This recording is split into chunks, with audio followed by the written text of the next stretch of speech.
Now it's time for your news break.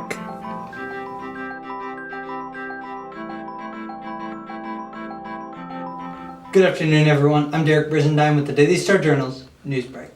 The Missouri State Highway Patrol reports 54-year-old Curtis D. Sarton of Osceola and 39-year-old Sidney M. Steeman of Warrensburg are dead, while Eldon residents 24-year-old William Whitehurst and 30-year-old Tabitha N. May received injuries following a vehicle-pedestrian wreck that occurred about noon on Wednesday on Business 13 at Southeast 190th Road, about 1 mile south of the Warrensburg city limits. The report states Sarton traveled northbound on Business 13 when his truck containing Whitehurst and May went off the road and struck Steeman before coming to rest after hitting a tree. A Life Flight Eagle air ambulance transported Whitehurst to Research Medical Center. Teachers at Warrensburg Middle School, Sterling Elementary, Martin Warren Elementary, and Reese received Warrensburg Schools Foundation Classroom Impact Grants Friday morning. The Warrensburg community prepared for Thursday's Central Missouri home football game with the Get the Red Out Street Fair. The City Council held public hearings on annexations and rezoning focused towards improving access and business in the area leading to the Dollar Tree Distribution Center on the city's east side. In a process that took more than an hour Thursday morning, crews worked out of a cherry picker to tie the statue that tops the county building. The removal process also required cutting away attachments that kept the deception of Athena in place atop the roof. The Warrensburg Wheels Car Show took place Saturday at the Johnson County Fairgrounds. In sports, the Warrensburg Lady Tigers and Knob Noster tennis teams and even a squirrel participated in the Warrensburg Doubles Tournament on Friday. The Jennies soccer team opened its season Thursday afternoon against Southwestern Oklahoma State. The Jennies had 2 early chances off of corner kicks. Taylor Thompson with a ball in that is punched over the net. The next play, she plays another ball in, but this time it is caught by Lexi Bates. Later in the half, with the Jennies up 1-0, freshman Michaela Toth finds Jada Scott for her first goal of the season. Second half now, after a handball in the box, Mallory Brody finishes a penalty kick to give UCM a 4-0 win to open its 2017 campaign. It's good to get a win to start, and not easy. We told the locker room before that it's just not easy to get the first win. You just got to find a way and fight. After the soccer game concluded, college football returned to Walton Stadium. It was Military Appreciation Night, Hurricane Harvey Relief Donation Night, and Get the Red Out Night as the Mules hosted Pittsburg State. First offensive play of the game, redshirt junior Brooke Boyles finds Kerion Parker for a 45-yard reception. Boyles shows strength and agility here as he makes his way past the Gorilla defense.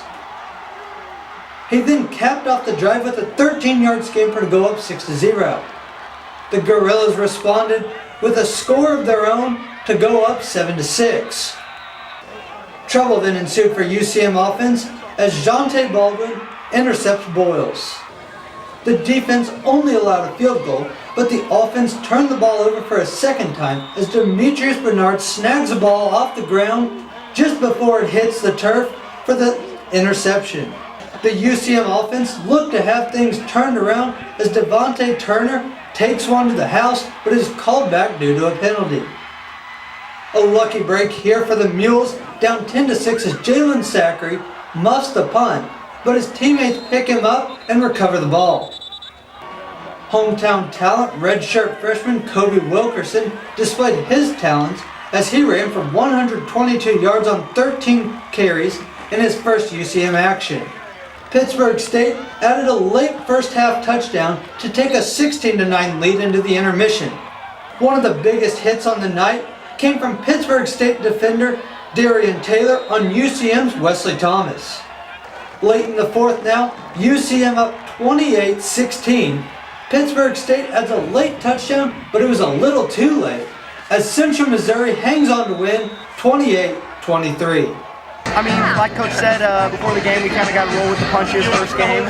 Sometimes you don't know what's going to happen. We kind of just got to roll with it. But I felt like we did a really good job. We left a lot of points out there offensively, but our defense picked us up, and that helped us out a lot. It feels surreal to be a fifth-year senior and come out and pull out a game like that.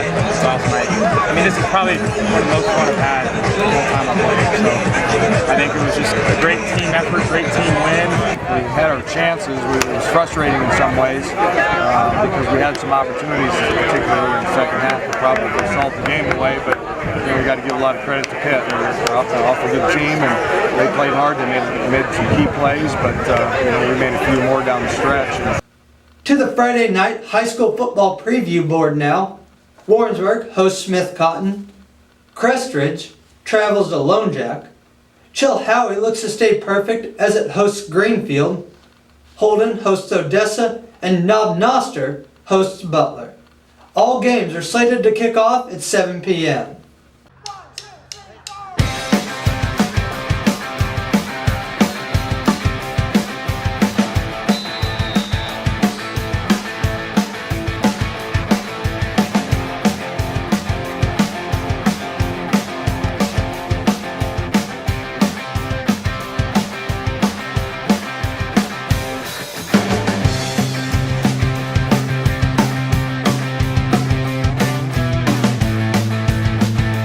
Remember that Athlete of the Week, August 25th through September 2nd, submissions opens at 5 p.m. Friday and closes at 9 p.m. on Sunday.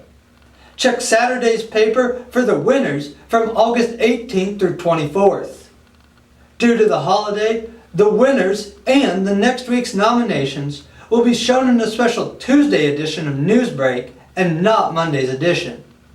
In this week's Saturday Star Standout, we feature Knob Noster Senior Mark Casey. That's all we have for you now. Find more news and feature stories in both Saturday's and Tuesday's Daily Star Journals. Thanks for watching, and have a happy and safe weekend.